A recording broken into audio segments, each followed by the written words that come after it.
Біздің түп санамыз бұл әрқайсымызда бар ең жұмбақ және ең қуатты біздің бір бөлшегіміз.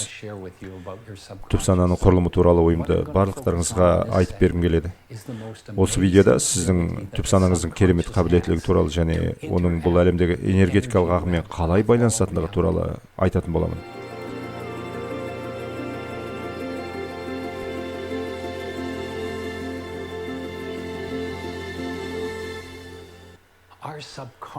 Біздің түп санамыз бен шынайы болмыс арасында байланыс бар.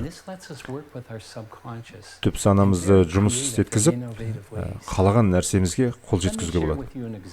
Адам өзінің түп санасын қалай пайдалана алады? Осы жөнінде бірнеше мысалдар келтірейін. Өткен ғасырдың 90 жылдарында, дәлірек айтқанда 90 жылдардың басында жұмысы жүрген актер Джим Керри өзінің түп санасының күшін пайдалана отырып, қазіргі біз білетін әйгілі актер деңгейіне жетті. Ол мұндай дәрежеге өзіне-өзі чек жазып беру арқылы жетті. Ол символикалық қылық ретінде қалтасынан өзінің чек кітапшасын алып шығып, өзіне-өзі $10 миллион чек жазып берді. Чекте ол төлемнің мақсат деген жерге көрсетілген қызметтер үшін деп жазды. Чекке қолын қойды да әмияны салды. Сосын күнде ол осы чекті шығарып, мазмұнын қайталап оқып жүрді. Ол чекте жазылған сөздер жай ғана оқып қана қойған жоқ. Сонымен қатар ол сол сәтте өзі ойнаған фильмнің гонорары ретінде осы ақшаны алып жатқан көз алдына елестетті. Джим мұны күн сайын қайталап жасай берді. Оған қоса ол мен керемет актермін, барлық актерлар менімен бірге киноға түсуді армандайды. Маған киноға түсуге ұсыныстар көптеп келуде деген сөзді іштей қайталап айта берді. Шын мәнінде бұл өтірік еді, оған жасалған ұсыныстар өте аз болды. Бірақ ол күнделікті қайталай беру арқылы мұны өзінің түп санасына бекітіп тастады. Нәтижесінде оның өмірінде жаңа мүмкіндіктер туындай бастады. Сосын тағы 5 жылдан кейін ол Топас және одан өткен Топас фильмдегі басты рөл үшін $10 миллион чек алды. Менің осы айтқан сөздеріме Джим Керри кім деп қарайтын болсақ, оған оның актерлік талантына, оның өз жұмысына соншалықты берілгендігіне және өзін жетістікке жетелеудегі жұмыстарына қарап, жалпы ойын-сауық индустриясындағы тынбай жасаған жұмыстары тұрғысынан қараған абзал. Әрине осы факторлардың барлығы оның көздеген мақсатына жетуіне үлкен рөл атқарды. Бірақ түп санасын осындай жолмен программалау арқылы ол өзіне жаңа агенттердің, продюсерлердің назарын аудара бастаған сөзсіз, және нәтижесінде ол бүгінде біз білетін дәрежеге көтеріле білді. Түп сананың бүкіл күш-қуатын бағындыра алатын болсаңыздар, мұндай жетістіктерге сіздер де қол жеткізе аласыздар. Сіз табысты адам болу үшін тек сізге ғана қажет мүмкіндіктерді өзіңізге тарта бастайсыз. Сонда бұл қалай жұмыс істейді? Қалайша бір зат туралы жай ғана ойлап, оны санаңа қайта-қайта қайталай берсе, ол болып кетеді. Жауабы өте қарапайым. Айналамыздағы нәрселердің барлығы бұл энергияның вибрациясы. Барлық энергияның вибрациясы. Ғимарат бұл энергияның вибрациясы. Мен энергияның вибрациясымын. Сіз де энергияның вибрациясы болып табыласыз. Біздің ойларымыз энергияның вибрациясы. Бізге ғимарат пен керектер бір-біріне ұқсамайтын сияқты көрінеді. Мысалы, мен әйеліме қарағанда өзгешемін. Сіз өз достарыңызға қарағанда өзгешесіз. Түсінудің белгілі бір дәрежесінде бұл айқын шындық. Бірақ кванттық деңгейде, субатомдық бөлшектер деңгейінде барлығы энергияның вибрациясынан тұрады.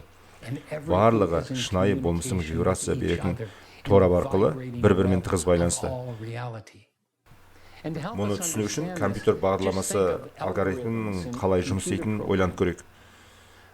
Мысалы, сіз Google-ден Грецияға жолдама іздеген болсаңыз, артынан бірнеше аптаға дейін сізге әуе билеттерін немесе қонақ үйлерге арналған жеңілдіктерді жарнамалайтын хабарламаларды көрсете беретінін байқаған боларсыз. Себебі компьютерлік бағдарламаның алгоритмі сізге Грецияның қызық екенін біледі. Осы арада сізбен бір құпияны бөлсең, бүкіл ғалам әрқашан сізді естиді және сіздің болмысыңыздың энергетикалық қолтаңбаларына жауап қайтарады. Бүкіл ғалам сөйлейтін құпия тілді үйрену өте маңызды. Иә, ол шынымен де бір ерекше тілде сөйлейді. Ал бұл тіл энергияның вибрациясынан тұрады. Барлығы түгел дерлік энергияның вибрациясынан құралған. Менің өз вибрациям бар. Джон Кехаға тән вибрация. Бұл вибрация Джон Кеха деген қандай болу керек екенін айқындайтын менің болмысымды қалыптастырады. Сізде де өзіңізге тән вибрация бар. Осы вибрация ғылымда энергетикалық қолтаңба деп аталады. Ғаламда барлығының ондай энергетикалық қолтаңбасы бар және ғаламдағының барлығы энергияның вибрациясы болып табылады. Фильмге түскен үшін 10 миллион доллар алу қабілеттілігі бұл да энергияның вибрациясы. Жетістік бұл энергияның вибрациясы. Және өмірдегі қол жеткізгіңіз келген барлық мақсаттарыңыз бұлардың барлығында энергияның вибрациясы бар. Бізден талап етілетіні энергияның дұрыс вибрацияларына түсе білуіміз керек. Мұның бір әдісі бар.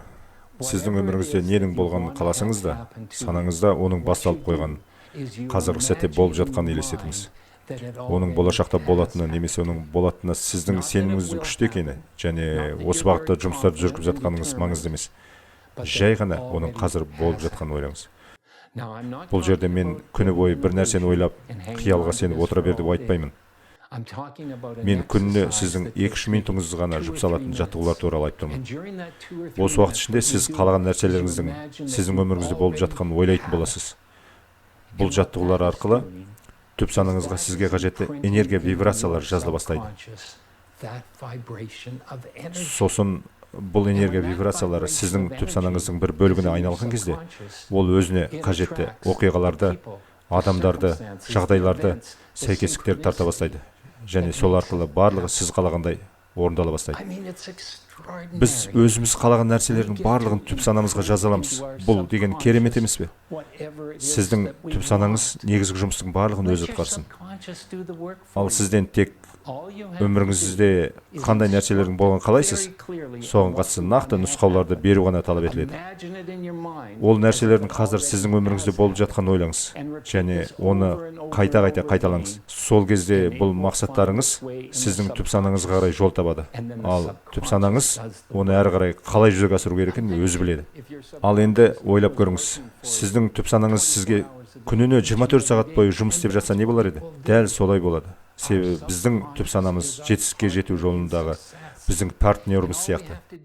Бұл үшін бар болғаны онымен байланыс орнату керек. Күніне 5 минут қана уақытыңызды жұмсап, онымен байланыс орнатыңыз да өзіңіздің қалаған нәрсеңізді оған бекітіп қойыңыз және өміріңіздегі таңғаларлық нәрселердің туындауына жол ашыңыз.